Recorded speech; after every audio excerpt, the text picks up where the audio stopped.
रामायण और उनके सभी पात्र काल्पनिक हैं। बिहार में आरजेडी के विधायक फतेह बहादुर सिंह एक बार फिर चर्चा में है। अपने उल जुलूल बयानों से चर्चा में रहने वाले विधायक एक बार फिर क्या कहा है आपको बताते हैं। उससे पहले मैं हूं भास्कर, आप देख रहे हैं बिहार न्यूज 24। फतेह बहादुर सिंह बीते दिनों माता दुर्गा और महिषासुर को लेकर टिप्पणी किए थे। अभी वह मामला ठंडा भी नहीं पड़ा था कि एक बार पुनः रामायण के पात्रों को लेकर फतेह बहादुर सिंह चर्चा में है। पहले सुनिए फतेह बहादुर क्या कह रहे हैं। रामायण और उनके सभी पात्र काल्पनिक हैं। फतेह बहादुर वो विधायक हैं जो वाकई फतेह बहादुर है।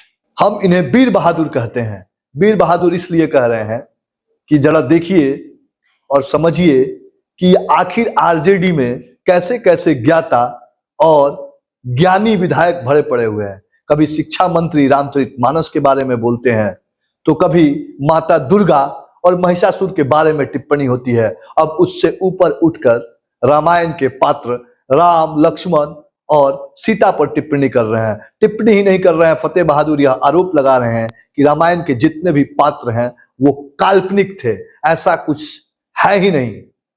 है ना कमाल की बात कि जिस रामायण और महाभारत को हम आदिकाल से पूजते और मानते आ रहे हो, जिस रामायण को हम पवित्र ग्रंथ गीता की तरह मानते हो, जिस रामायण के एक एक पात्र को हम वाकई में भगवान मानते हैं, क्या फतेह बहादुर की बात मानकर हमें उन्हें काल्पनिक मान लेना चाहिए?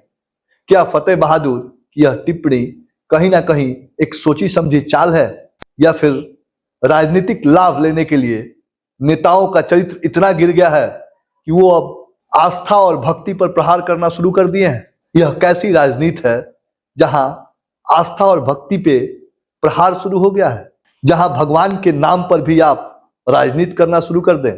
धिक्कार है फतेह बहादुर को कि इस तरह के बयान देते हैं और जनता को बरगलाने की कोशिश करते हैं। अपनी राजनीतिक लाभ के लिए कम से कम ऐसे जनप्रतिनिधियों को संयम बरतना चाहिए, और जिन्हें हम भगवान मानते हैं उन्हें तो कम से कम काल्पनिक ना ही कहना चाहिए, क्योंकि यह आदिकाल से ही हम मानते और पढ़ते आ रहे हैं और इसका प्रमाण तमाम ग्रंथों में भी उपलब्ध है। ऐसे में जो आंकड़ा फतेह बहादुर दे रहे हैं या जो कहानी बता रहे हैं उसमें कितनी सत्यता है, इसकी पुष्टि तो हम नहीं कर रहे हैं, लेकिन अपने बयानों से चर्चा बटोरने में फतेह बहादुर एक बार फिर चर्चा में आ गए हैं, और चर्चा में आने के साथ राजद भी चर्चा में आ गई है। शायद एक बार पुनः एक नई आस्था के युद्ध के तरफ राजद बनाम भाजपा में लड़ाई छिड़ती दिख रही है। आप अपना सुझाव कमेंट बॉक्स में जरूर दीजिएगा कि क्या राजनेताओं को किसी के धर्म आस्था पे